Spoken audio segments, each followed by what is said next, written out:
Well, thank you, everyone, to come. I'm very excited to return to Berkeley. I think I've told this story before, but I was one of the first class I did in my BA here 100 years ago, almost literally, and was one of the first when they opened the BA in Latin American Studies, which I know is no longer with us. And I was telling some people today, I wasn't going to share the story, but what the heck.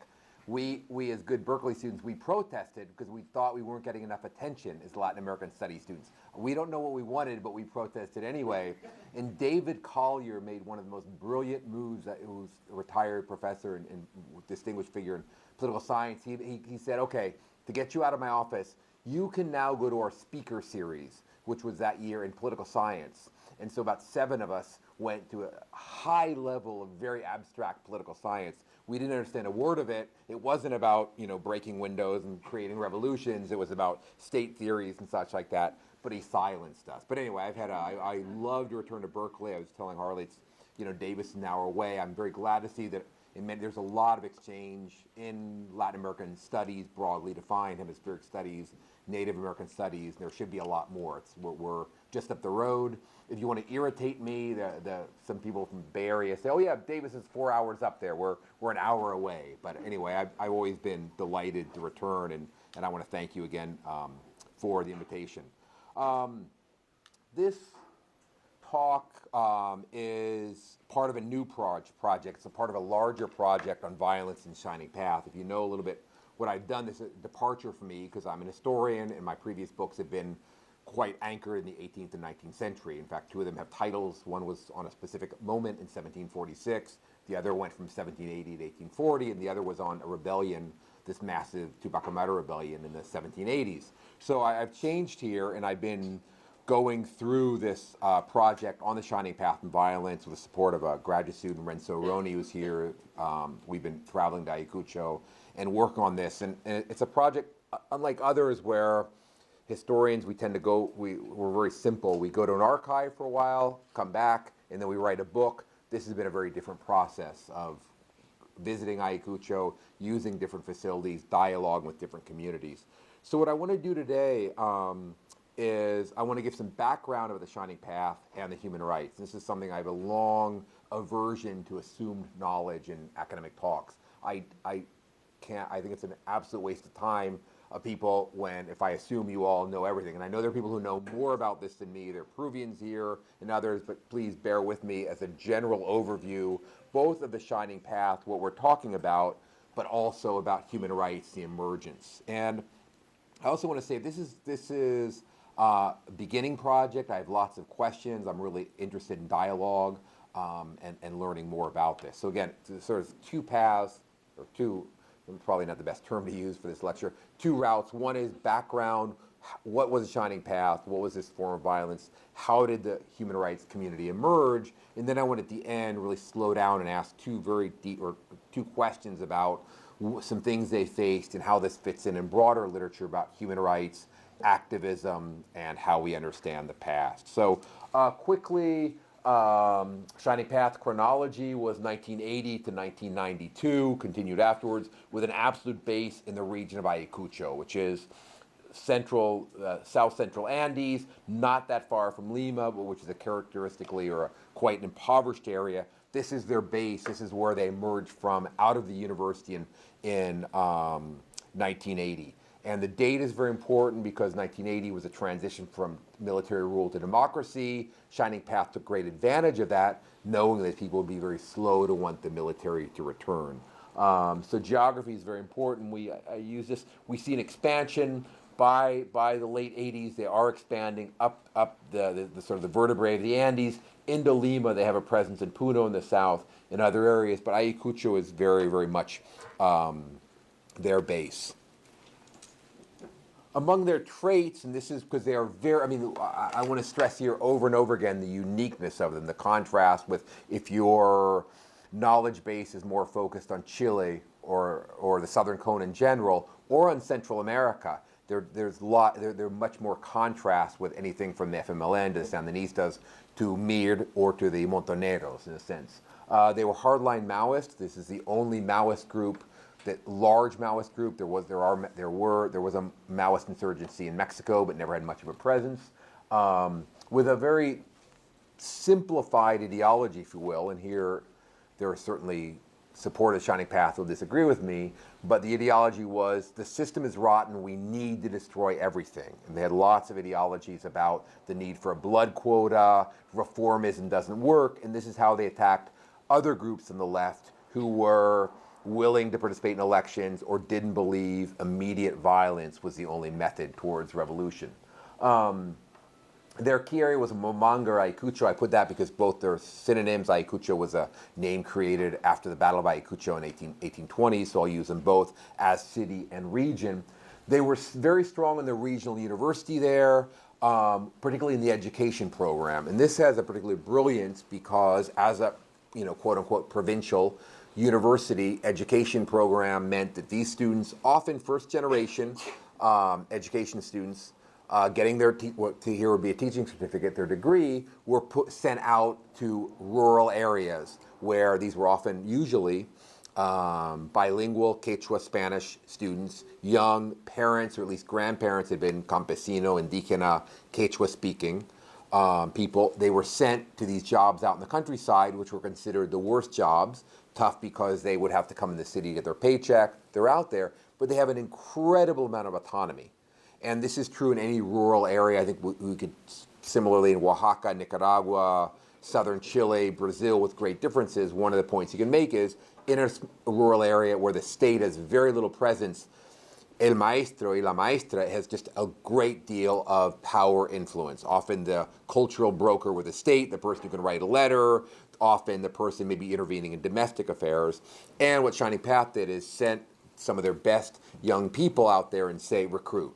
And so we have lots of, there's some great work by Ricardo Caro. I'm going to in general not cite people, but a lot of what I'm saying is some secondary work. So if this were written, I would. There's great work on this about how in a small town, the teacher gains respect and would recruit 10, 11, 12, 13-year-olds saying, don't you think there should be a revolution? Don't you think it's unfair your parents don't make any money? All the money's in Lima, and would recruit. This is a very, very important element of it. And here, well, I'll get to that in a second. We also an extreme use of violence. Violence, there was a certain cult about it, about I already mentioned the blood quota, that the sacrifice for the revolution was part of this. One of their rites of passage, if you will, a way to get a gun was for a recruit to have to go up and shoot or kill a policeman. In very few cases, policewoman. It does seem to be policemen in the back of the head and then steal the gun. And this was a particularly brutal way to get a single gun, but it also forced recruits to be out. Once you had done that, you couldn't come back. And this is one of the things that there's some really good work on about how Shining Path recruits would, we tend to think in history that, oh, well, when did you decide to go in? In interviews, people said, well, I didn't really ever join. I went to a couple of talks.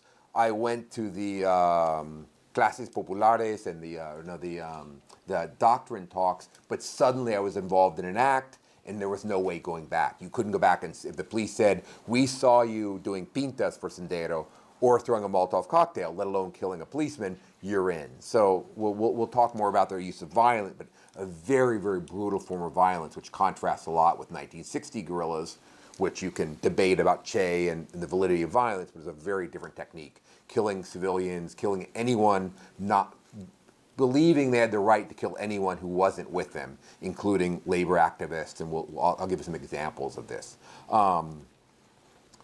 Also, I don't have it up here. Dynamite was very important for them. Mining country, many small isolated mines. Shining Path would take over it, use this the dynamite, and this would be their key sort of weapon, if you have. They were not funded. They had no overseas funding. They didn't have a pipeline to any sort of arms. And then women were very important from top to bottom. This is the gender analysis here is very important. In their steering committee, women were almost a majority.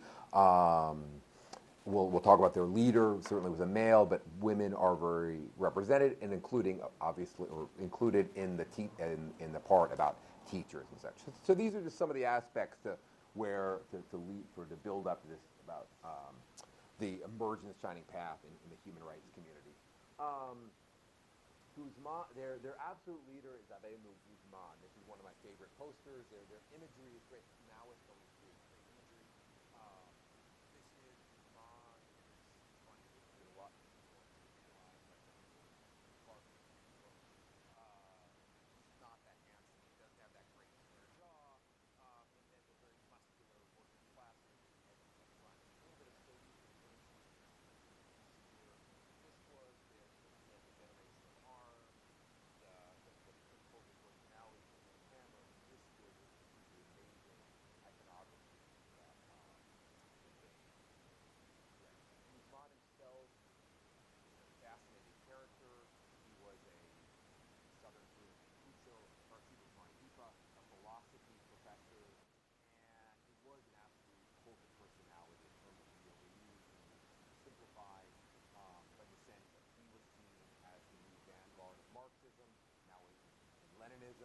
he was going to lead the revolution. And in the great oral history, there's a new phase of sort of Shining Path studies, including people who speak so well. This is part of the aspect about this veneration, the belief in Guzman himself. So one other point, I didn't include this slide, the leadership generally were urban, white, or etc. Based were often second generation, urban or rural people of indigenous descent in Peru because of very unique or very, I would want to say unique definitions of indigeneity. Often if you lived in a city, if you lived in Ayacucho and Spanish was now your first language, you were not considered indigenous anymore, even though your parents were, or your grandparents were monolingual Quechua. So there is a certain gender equality, but you also see class differences among the leadership, who a lot of them, the others were from some of the main families in Ayacucho, intellectual families, actually pretty affluent families, and then the base, which was much more mixed, including indigenous people, but also first generation people who moved to urban areas, the first generation. A chronology, I mentioned before, 1980, very important because they were just returning democracy. Shining Path launches the war. No one took them seriously at first. We'll return to this because chronology is important when I'm going to talk about. In 1980, the first couple of years, the Peruvian government doesn't pay any attention to this, in part, or very little attention. They send the police, they send some special units, and it's seen as a distant, minor rebellion, like the Andes have had before. I lived in Lima those years, and it would, in the papers, and I've been tracking the newspaper, it'd be on page 17. You know, a bus goes over the cliff in Trujillo, and in a town in remote Ayacucho, 14 peasants were killed. It might have been terrorism. There was initial that much attention until late 1982. They're frustrated. The Shining Path had released over 100 of their prisoners when they took over the Huamanga jail in early 1982, and in Lima, the powers that be realized the police can't handle this, and they send in the military. And that's 83 to 85. This is the period I'll talk more about. Although I won't go into many details about the massacres, we can talk about them, but I didn't want that to be the focus. This is a period of horrific human rights abuses by the Peruvian military. They go in, they're frustrated. The Shining Path does not follow Geneva Convention. They didn't wear uniforms. They did the classic Maoist maxim of trying to blend in, be a fish in the water, and the military, and they were also in areas quite remote, military would chase them or capture a town, couldn't figure out who they were, growing frustration, and punishing many, many thousands of innocent people, or capturing senderistas, saying that the justice system doesn't work, executing them immediately. So this is the high point of violence we'll come back to. By the late 80s, Shining Path extended into Lima. This was seen then as a sign of imminent victory. They are, at least for them, and I remember nervous conversations.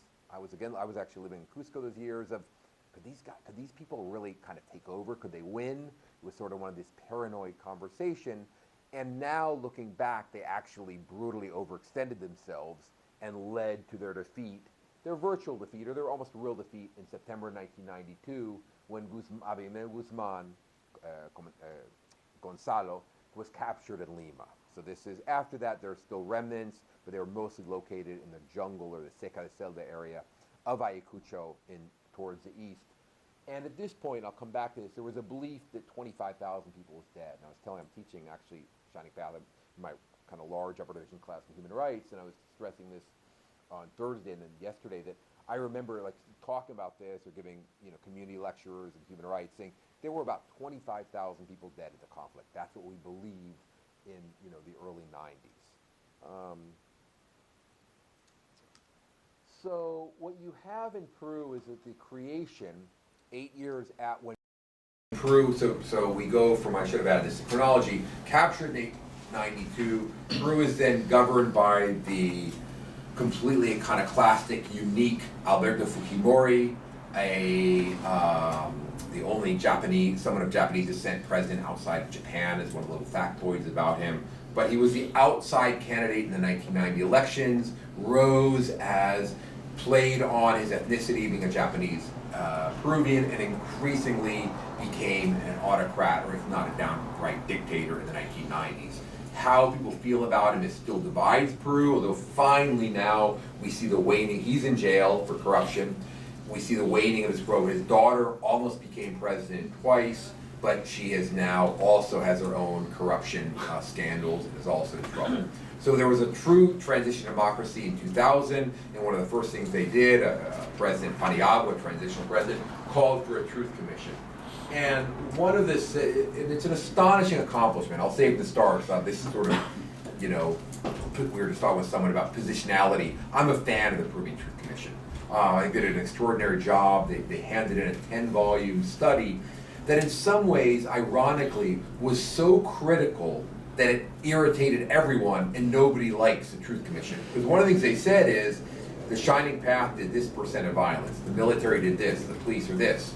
But then they said, what about civil society? And this is why I have this quote up there, the double outrage. Massive murder, disappearance, and torture, horrific things we'll talk about more. But above all, and they really underline this, is indolence, incompetence, and indifference of those who could have stopped this humanitarian catastrophe but didn't. And they really probed, taking a socioeconomic and even a cultural approach. How did Lima overlook this many dead? Why wasn't there more attention? Why didn't people, how did sort of life go on, particularly in Lima groups? Why didn't people stop it before? And it's quite critical of not only the military, but also the Catholic Church, much of which battled human rights groups, members of the left who deny, think it can't be the Shining Path. We'll talk more about that. Police, everyone is targeted, if you will, or criticized by the Truth Commission. So this is this irony I play with, or I think a lot about how they irritated everyone, and people, it's the sort of classic, sort of like what academics do, comparative work, and said, great, but in my field, terrible. There was sort of this notion of, yeah, but what more could the church have done? Or we as the military did everything we could. And they really wanted to examine this question of why we couldn't, why wasn't there more attention paid? They say very bluntly, here the presence of a very spectacularly or a brilliant anthropologist, Carlos Iván de Gregorio, who passed away a few years ago, was one of the intellectual driving forces of it. They stress, they come up, this is incredible, it's available in English, it's online, free to download, lots of graphics. These incredible statistics that, as you jump to the bottom, just think of the contrast with the Southern Cone. Almost half the victims in this one small department, which had a relatively minor percentage of the population. 80% lived in rural areas, which is 29% of the nation. 56 farmers or shepherds, basically campesinos or pastores. 25% of the, which really represented 25% of the nation for the census. 75% of the victims were Quechua or other Native American language speakers. And according to the census, it was 16% of the period. That's a low estimate. There's no doubt Peru has a higher percentage of speakers, but overwhelmingly indigenous people, here identified by language, which is a very common, accepted in Peru, is very indicative, certainly more than self-identification or categories like if you worked. In other words, if you're a campesino and you move to the city, it doesn't mean you're no longer indigenous. The language one shows this was a rural conflict in which indigenous people suffered much more. And this is one of the underlying arguments of the Peruvian Truth Commission about this explains why there was so much less action. If the victims had been whiter, middle class, Lima, coastal, there would have been much, much, much greater outrage. And this is, I think, an argument they make that I find completely compelling. And I know there's people working on this and sort of work on silence, how the press treated this, and others. One element, they calculated that there were 70,000 dead, about 54% at the hands of the Shining Path. So it's the only insurgency. If you look at the Truth Commission in Uruguay, and I don't want to go too far here because comparative can take me, I can go down that road, but this is quite unique. I mean, the Truth Commission in Chile, with the Mir, the Montoneros, and other guerrillas, any other case, even El Salvador, where certainly the guerrillas kill people, and there's debates about what is justified insurgency, but no other insurgency came close to having being the culprits of 54% of the dead. And there were 70,000 dead. That's why 69,000 dead, an estimate that most people consider low. And this is controversial because we still don't have all those names. Part of it was the state is so absent in Peru. So many victims were so quote unquote marginal to the sort of formal state, we don't have registros. So we have areas where everyone was wiped out, we can't go in easily, or they couldn't go in and see it, so they did some projections. So people who are critical of it, particularly people trying to whitewash it, will say, no way, they're over projecting. It was only 62,000, which I always find is absurd, because if you grant, okay, it was only 62,000, it was still an horrific period of incredible genocide on all parts. So what I want to do is, let me just go, rather than giving more background and data, I'm happy to talk about that. I'll try to finish in 20 minutes or so, or plenty before 5, so we can have time to talk. Let me just go through some pictures, because I always find that's a better way than a general introduction. And I know some of you know this material, have seen this. This is all from the Yuyanapak, the photo collection of the Peruvian Truth Commission. I believe all but one of the pictures are. This is amazing. This is after one of the first, in 1908 in Chuchi, which was one of the first battles, where Shining Path came in and blew up the municipality, and this is sort of the presence of the state. They blew up the picture of the president, Belunde fell out, and here's the poor asistente or ayudante of the municipalidad rolling it up after it's been dynamited. They also blew up the archive there. These are kind of things that always hurt historians a great deal, but this is one of the first acts. This is a fantastic picture. No one knew what the hell was going on. People, this was just exotic, etc. One of their first attacks. This is the one that anybody who lived in this period will bring in horror. This is a military patrol stopping people, indigenous people, this is apparently, according to the person who ran this archive, a colleague and good friend, Ruth Porca, she thinks this is right outside of Huanta, north of Ayacucho, where the military, she thinks was 84, 85, the bad years. The military's here, they have stopped this car, and they're asking people for IDs. And this is how just incredibly dangerous and absurd some of this was, because they were asking, if you didn't have an ID, you were probably rounded up in that truck, you were thrown into jail. The idea is the guerrillas, Shining Path didn't ID, but many indigenous people didn't have ID. And this has prompted a great change in Peru. There's now a RENIEC, an organization I was just reading a couple days ago to prepare for this. They say that 99.7% of Peruvian are now registered in the state. This includes fluvial patrols, they call them river patrols, the Amazon, to get the distant areas. But in that period, often someone wouldn't have their ID card, or they were peasants selling things to the market, taking the very Andean transportation of overcrowded. As somebody pointed out, all of those people probably got off that truck. You can imagine how overcrowded it was beforehand, and they didn't have an ID.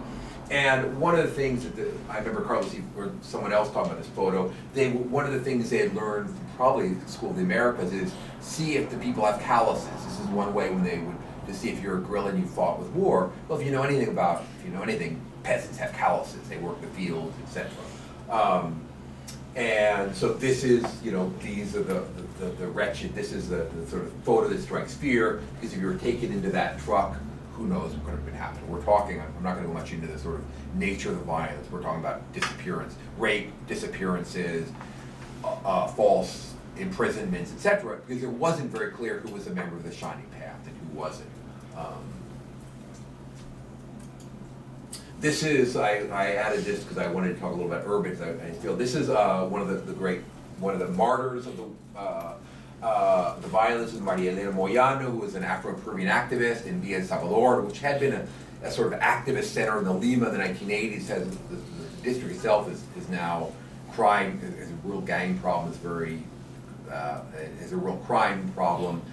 In the 80s, when I lived in Lima, this was seen as a sort of socialist effort of autonomy. She was a leader in that area, confronted the Shining Path.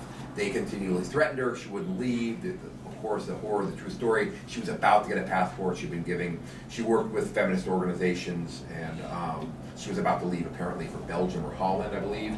And they trapped her in front of her family, shot her, and then blew her up. This Shining Path blew her up with dynamite. in front of her children. So she's a great sort of symbol of the violence of Peru, and for many a martyr. This is the morgue. This is an indigenous woman. This is very powerful. I proved this is for power. And out of respect, I've asked her, you always should ask, this is a woman who, whose husband had been killed, and she didn't know them.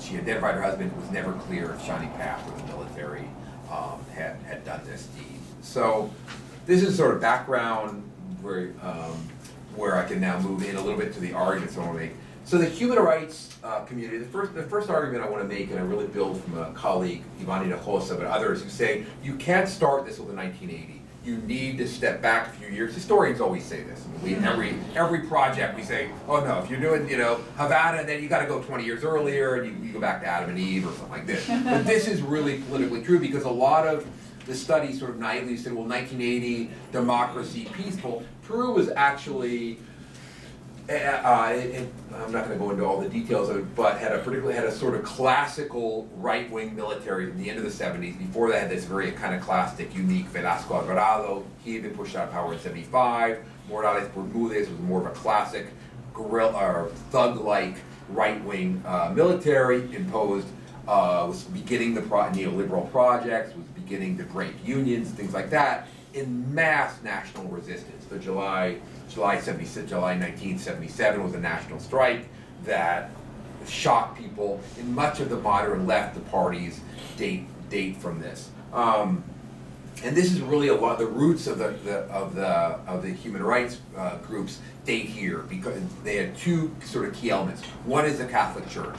Progressive groups, Peruvian Liberation Theology was founded, if you will, was written by Padre Gutierrez in Peru. The Catholic Church had progressive elements, battling the Vatican, you can Juan Pablo things, but still had a presence in shanty towns in Lima, in poor areas, and defended the people who were striking or had been victimized by the military. And the left itself was beginning to rise and fighting the military, and created groups to help those who had been fired, those who had been victims of the military in different ways. And so, and this is this is just too much information. The information is not particularly important here for this talk, but this is the sort of emergence of the different human rights groups that emerged with the Shining Path after 80, but as I said earlier, had these different roots. It became a national organization. You can see, I grabbed this, stole this from somewhere. These are all the different organizations, and this is Lima, all of these different organizations going from Peru. There's a very important one to Amnesty International. You see numerous, of course, in Ayacucho and elsewhere. Madre de Dios, for example, an area had almost no political violence, and the numbers, if you will, reflect the gravity of these different organizations. So, how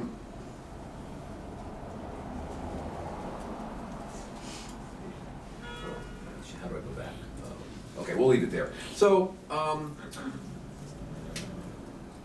I don't want to talk that much about the creation of these organizations or their emergence. I'm not writing the history. It's been written. There's more work to be done. These are great, and topics for BA, MA theses, even PhD and such. But I want to talk about two real tensions, and I want to be honest from the start. This is preliminary work. I've really done only several major interviews with founders. I've been reading material. Fortunately, these groups publish like crazy. The folleteria, these political pamphlets and things like that, they're very, very well documented. It's shocking how easy it is to do with interlibrary loan or how to work in libraries in Lima. But what I want to do is really talk about these two major tensions, and that's the heart of the talk. First is this, how do you document and denounce the violence and abuses by the Shining Path, or should they? And this is one of the conservatives in Peru, both crazy right-wing hawks who, fake news type folks, but also even some thoughtful people will say, why did human rights denounce and document the atrocities by the military and the police? We recognize. Why did they denounce more the Shining Path? This is the classic line against human rights, which, again, I want to stress, it can be done very, very poorly as just sort of anti-human rights ideology, but also there is a strain of this. And this is what I've been working on and writing about and recently, and looking at all these pamphlets and interviewing people about. And there's a certain recognition at first, and there's a series of reasons. First of all, that's why there's a progressive tradition. These groups emerged out of these late 1970s struggles. They denounced the military. They were radically anti-military, and therefore kept that language up. This is the story about Peru. I don't know if we have specialists here, or people. I mean, certainly people who work on this or know it, I can name organizations, I can be more specific. If not, I don't think it's necessary. But these are the organizations emerged with this progressive tradition and anti-military. And also related to this progressive tradition, if you will, the anti-military, there was also no framework for this. They built, and this comes out over and over in the interviews, they were working with, they already had solidarity groups with Chile. They had solidarity groups with Argentina. There was lots of overlap, solidarity. There were Chilean exiles in Peru. There's great testimonies about this. There were Plan Condor, when there were Argentine, for example, guerrillas kidnapped in Lima. There was this kind of exchange. So if you read the material from Argentina and Chile, the violence was done overwhelmingly, 99%, by these fascist regimes. There was no framework. So what I'm saying with the first point, progressive tradition, they were radically anti-military, and it was also, they had no framework for this. And if you ask them what they were reading, they said, we were reading about the Cono Sur, we were reading about El Salvador, Nicaragua, with great expectations of the Sandinistas in 80, horrified by the brutality of El Salvador and the violence fostered by the United States. We were reading about South Africa, apartheid. I had some of my students were shocked when I said Ronald Reagan wouldn't recognize Nelson Mandela, and said, no, he's always been a hero in the United States. I said, let me tell you a story here in one of those professor moments. But in interviews they say, we were trained to criticize the state, and it cost us a great deal. They recognize this to do it. That's one factor. The second factor is how difficult it was to monitor and document this.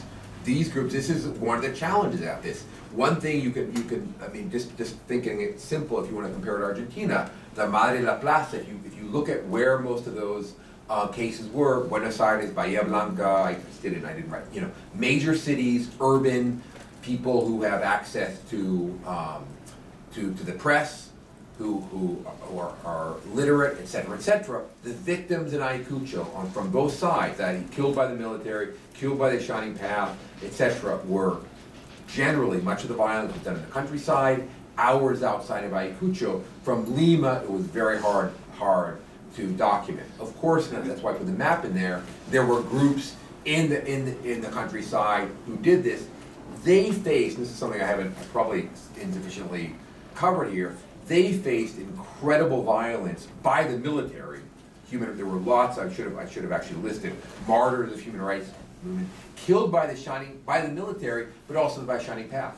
The Shining Path had a very complex relationship with human rights, but generally believed it was a bourgeois movement that had nothing to do with the world revolution. They would use human rights in their habeas corpus and their demands for their prisoners, but they had no respect for it. And they ridiculed human rights workers and targeted and threatened them. So I don't want to be naive and say, oh, these human rights groups were all based in Lima, they didn't pay any attention. It was very dangerous. Now, Peru, they lost several members, killed. I mean, the work is very heroic. I should say from the start, all of this is done very respectfully. I don't want to. Bad history is usually based on when you like a group too much or you're very partisan, but my respect for them is absolutely existent. So they faced major battles in information. In the interviews of them, like somebody would travel to Ayacucho, they'd say meet some person, get literature, get anything you can. And I've also been working in the archive of the Confederación Campesina Peruana, which is this peasant, left-leaning, leftist peasant organization, the largest national one, and they have testimonial literature, very poorly written. Often it was the mayor, the one literate person, explaining how Shining Path had come in, killed 2 people, the military, I should have shown some examples of these, I have some copies, the military's come in and has been abusive, discussions of this. I mean, they were tapping the sources they could, but it was a great structural challenge. And finally, this is what I've been reading over the last month or so, and it convinces me that I'm glad I don't do legal history, are the debates about what does the Geneva Convention, where does it pertain to the Shining Path? Because international human rights are overwhelmingly, post-World War II, aimed at avoiding another Holocaust, another World War II with German atrocities in Europe. It all long roots, Armenia, etc. And you can go back to the Enlightenment. There's, your history of human rights. We can talk more about that. But it was really focused on stopping the state from doing this, either to its own people or state to state. It was only the Geneva Convention a few years later where there was Article 3 was written in large part to protect civilians against the state, but also by insurgents. And here it gets very, very murky, and I'll admit that I'm still working on this, because Peru never recognized the Shining Path were insurgents. They maintained a discourse of they are criminals.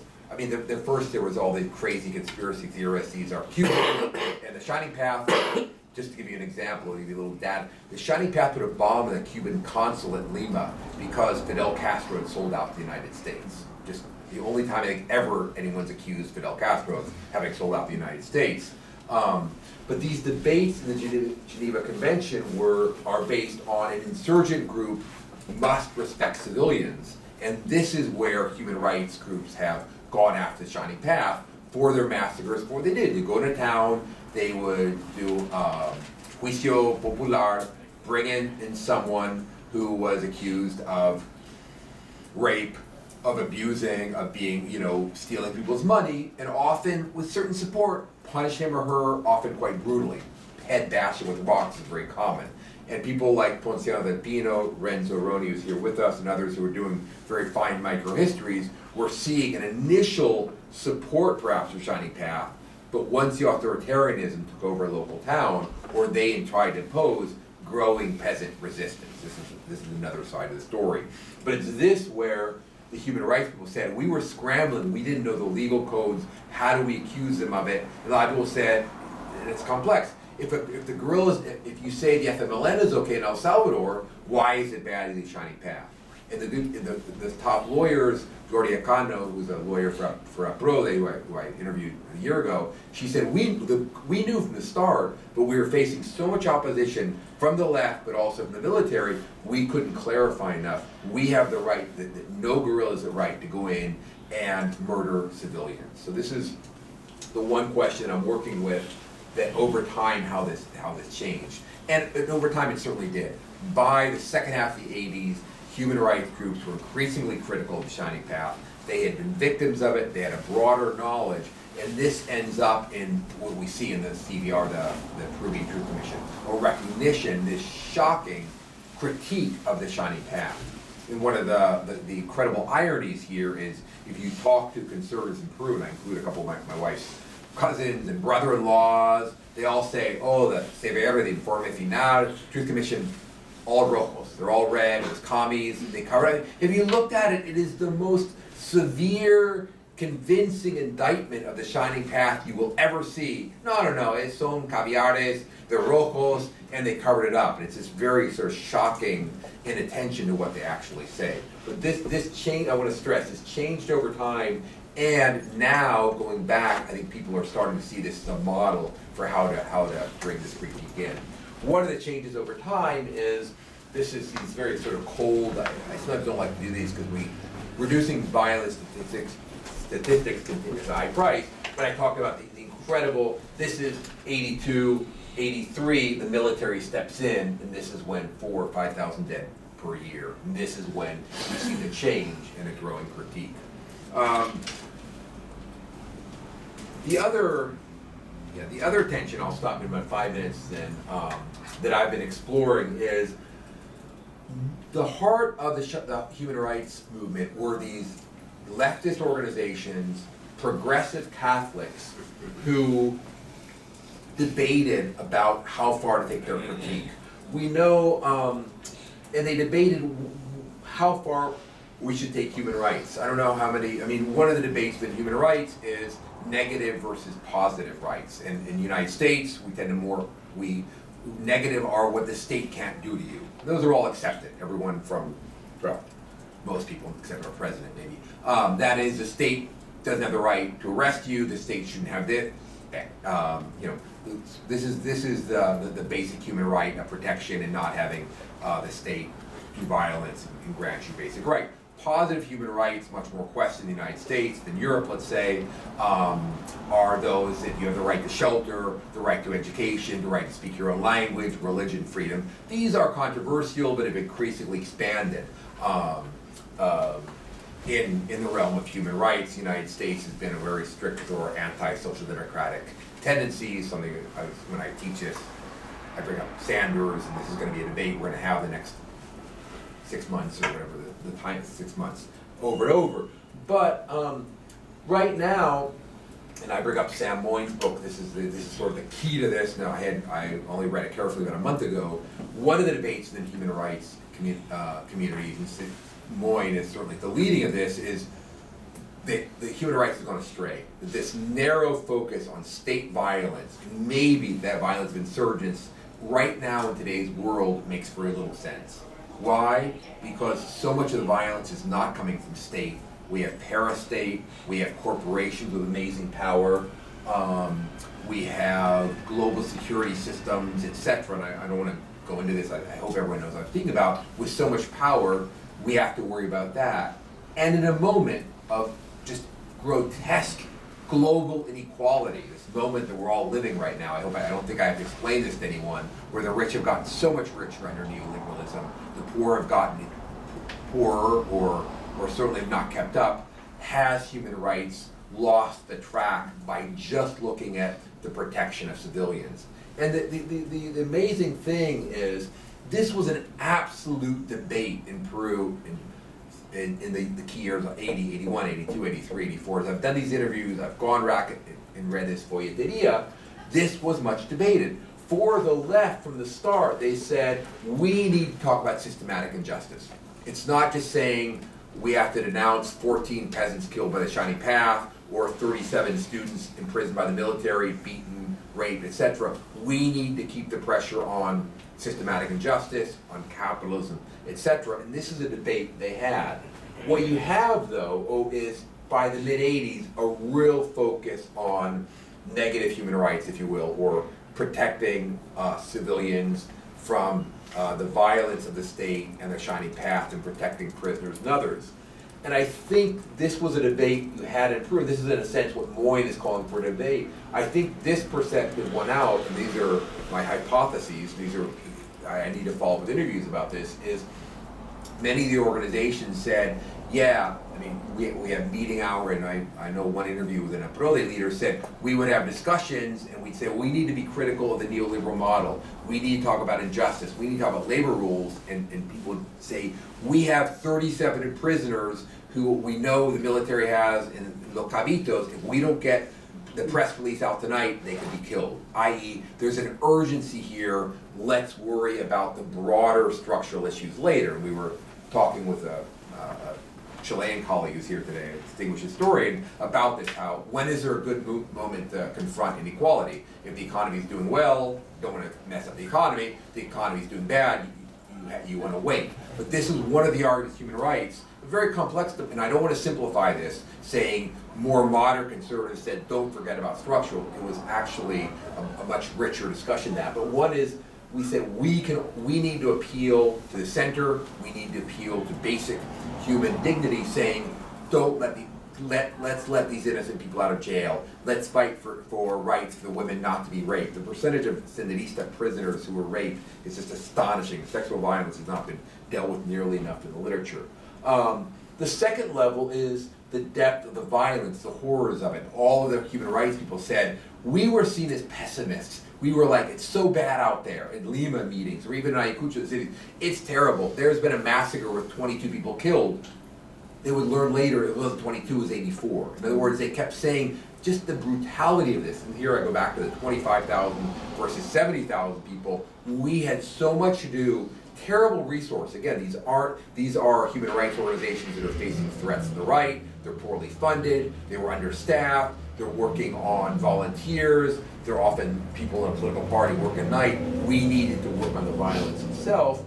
And then, and this is, it's complicated, if you don't know Peruvian history, there's no way, I don't think, even if I had been more coherent and things like that, to follow this history, but once Fujimori becomes a real threat to democracy, much of the left, who in 1978, many of them said, I've interviewed people, they said, I called it bourgeois democracy, I didn't really believe in elections, I thought the true democracy came out of revolution, things like that. But after Fujimori is tampering with democracy, holds sham elections, uses the violence of the state, many of these progressive groups said, we need to fight for democracy. We're not just fighting for the right to elections, we're fighting a larger battle. So, and here I'll end, and I want to open up the questions. I know I've covered a lot of ground. What's curious, when I read Moyne's book, it was like these debates that seemed, they weren't academic debates, they were debates under great pressure, under the pressure of trying to save people's lives, to figure out what the heck was going on in the countryside. These debates were very much what debates are happening, not only in the English world, they're Spanish book, but Moyne isn't particularly readable if you know your human rights literature. This is a major figure who's very worth reading.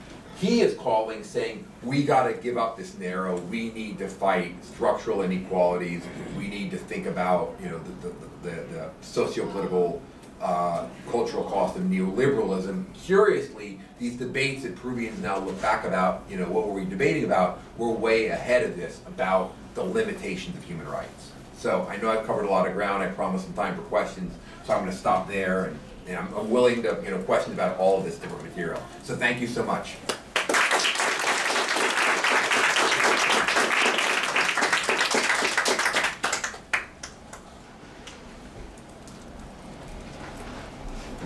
Okay, I was just going to say I go home now. Jack, thank you so much for that really interesting talk.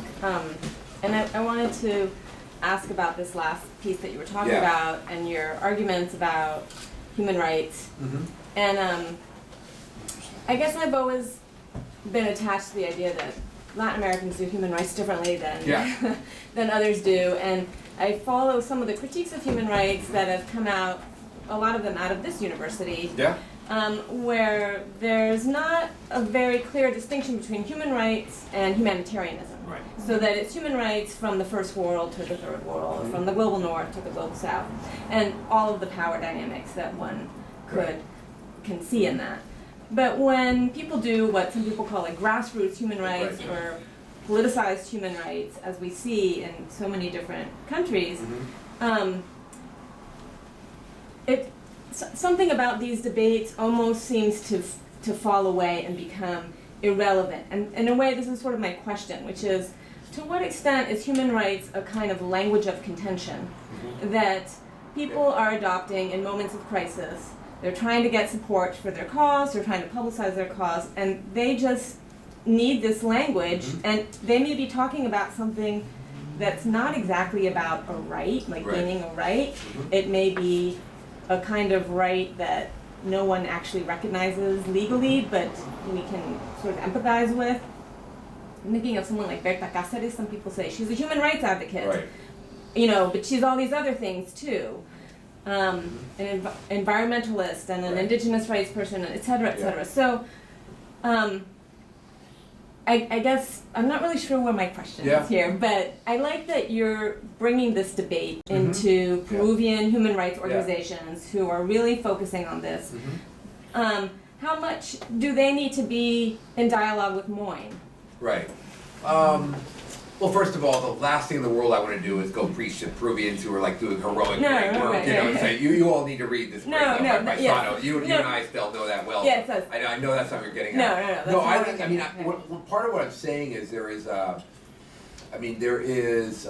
one thing they reminded me, like, we didn't sit around and chat because we were trying to get, like, we were telexing, and there's technology that everybody's under, I don't know what, 40 won't even understand. This is pre-internet, so I can't even remember what it's called. You know, pre-fax. You know, so the thing they always say is the urgency. We didn't have time, but you academics discuss this stuff.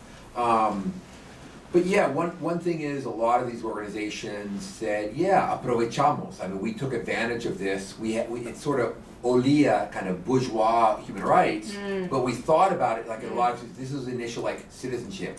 dignity, and they were getting at like whose life counts the most, the sort of thing. Like one of the examples of this always used is when Sendero Luminoso set up a car bomb in '92 in Miraflores, the leafy, pretty area of Lima, where I often stay, I'll admit, and 30 people killed, 30 some. They miscalculated, put too much. It was just horrific. 30 people dead, hundreds wounded.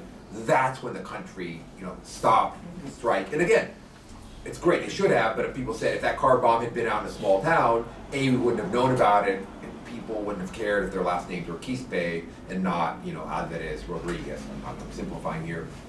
So a lot of them say we always had this very flexible use of it, there's no doubt. We were impatient with the legal elements of it, but then they said over time they learned in Peru, which has been really slow. I mean, it's a different history of like indigenous rights, and were big.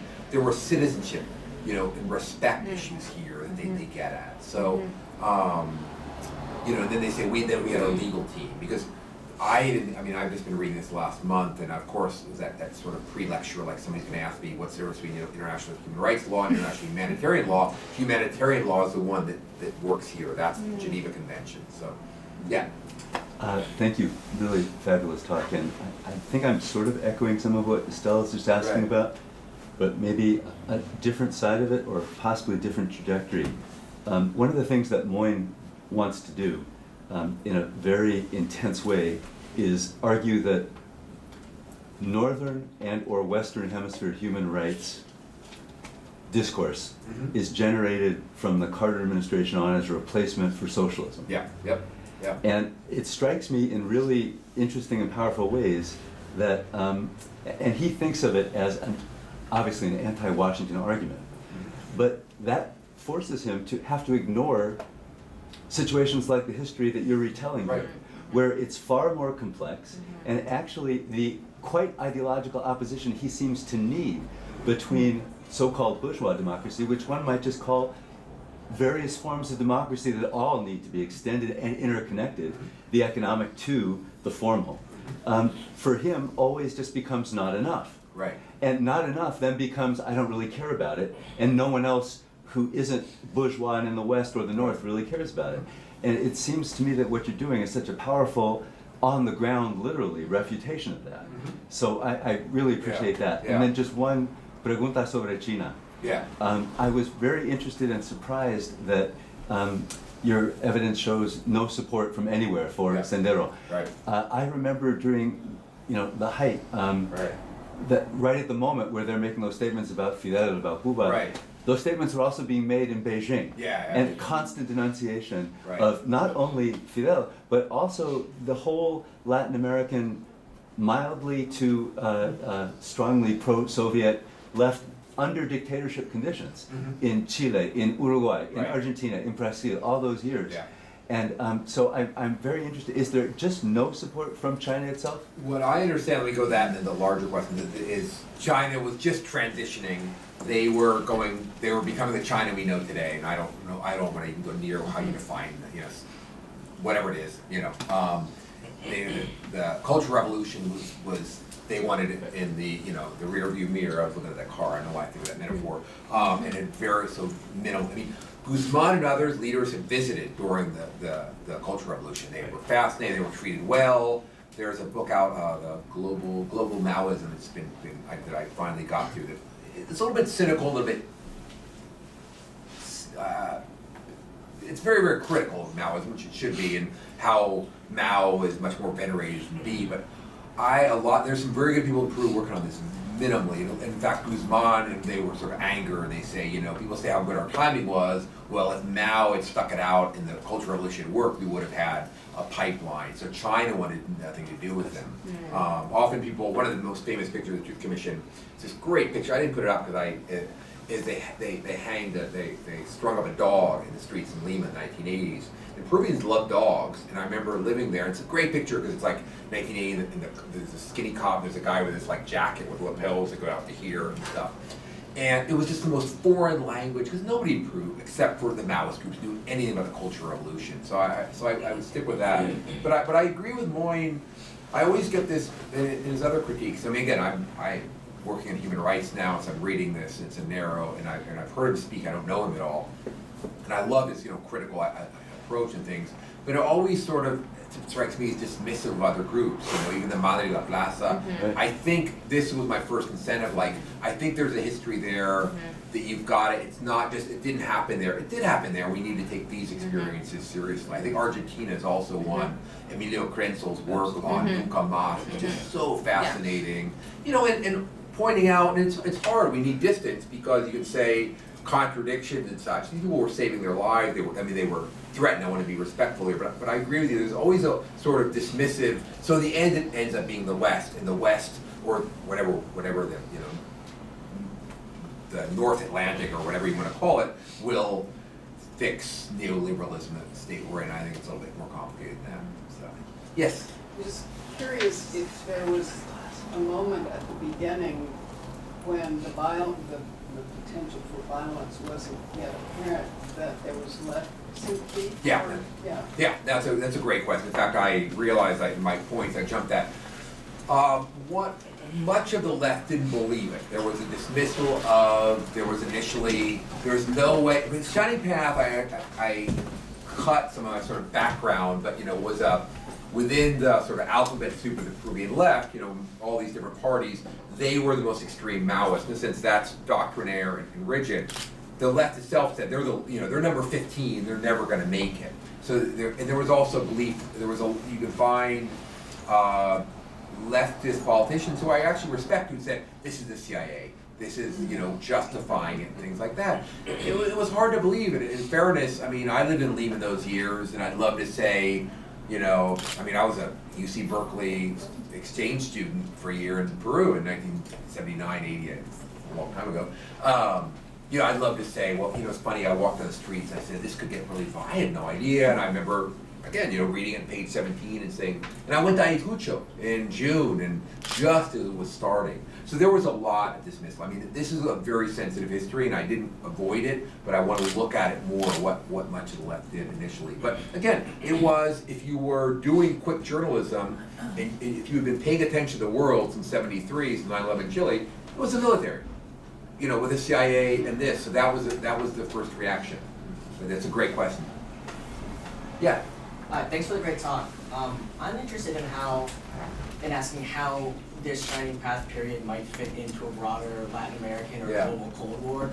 Because I was thinking, and I know this sort of standard narrative thinks about South America in the 60s and 70s, Right. but it's Central America in the 80s. Yeah. But this shows that actually there's a lot of conflicts still happening in the 80s. Yeah. So how might we think about that, particularly in terms of a global framing, considering that they're drawing on both sort of transnational ideology from now, but also ideology specifically from Peru or other Latin American sort of Marxist traditions. So, Yeah, do you think that this could help us think No, I think it can, but I don't have the answer. I say yes. I was going to do one of those. Yes, great question, but I haven't figured it out yet. There is. I've been reading some literature on sort of like alternative post-Che, if you will, uprisings, the global South uprising, use of violence. I think it fits in there. So, what I would say right now is it's so unique compared to the classic 1960s left, and even their strategy was different. They didn't know each other,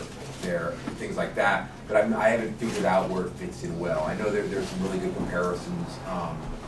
I've been reading State Department sources on it, which is really fascinating. It was really interesting because the State Department, fortunately, curiously, from the start said we don't want to get involved with this. There were people there, and I'm rare. No one's ever accused me of defending the U.S. State Department, I don't think. But they were quick enough to know we're not going to help. And the Shining Path would have loved, like the Marines, to show up and capture. They wanted it to get an anti-imperialist, but they had no idea what was going on. So, but I think you're right. I don't have the pieces yet to say. I do think there is probably a global perspective on this, and we find more continuities, not just this. So far, I've been really stressing contrast and change it and such. Yeah. Thanks for the talk. I have a question about the role of non-Quechua-speaking indigenous people in sort of general arc of things that you're talking about. I'm coming from the linguistics department, Right. and I work with a lowland Amazonian group that speaks the language Caquinte that is related to Shaninka in the sort of Yeah. Caquintes live in the hills that sort of separate Junín from Cusco, Right. sort of on the extreme fringe of the area that you're talking about. And many people are monolingual, only in Caquinte, maybe they also speak the Shaninka. Right. This is a theme that's come up in just recording a lot of autobiographical stories Right. of people who were raising families in the 80s and things like that, who became afraid to go down to the main rivers, the Tambo River, the Ine River, and the sort of Junín, Apurima Right. zone, and to the point where 20 years on, many of the Shaninkas who were trained as ronderos by the government to combat the Shining Path have sort of taken on this role of almost a paramilitary force that can be hired by other lowland indigenous groups. There have been conflicts in Caquinte villages where sort of hired Shaninkas have been brought in 15 and 20 years later. And so there's this sort of massive after effect of the fact that they were trained as ronderos. I'm very sympathetic to the effects on Quechua-speaking indigenous people. I'm just sort of curious what your comments are about sort of the other indigenous groups. Yeah, I mean, it's funny. I had this slide, the famous footage of the Shaninka being liberated. I mean, this is very important for human rights and something I really want to follow up on. The Shining Path in the late '80s basically went into a Shaninka. This is the native groups in that area you just described, and I mean, I think it's fair to say kidnapped them, forced them to fight. They created bases, and it's just absolutely brutal. The costs are extraordinary. And Stefano Barese, ethno-linguist, is working. He's consulting with things, and this is where some very smart lawyers in Lima said, these are not right-wing. We want revenge. They said this is where the state should have gone after Shining Path for humanitarian rule. This is where, I mean, if the state had done this, we're talking about kidnapping indigenous people, men, women, and children, forcing above all the men to work in the front line, to go out and be, carne cañón, the women to cook, and there's an accusation of sex slavery. The section on this in the CBR is just absolutely brutal.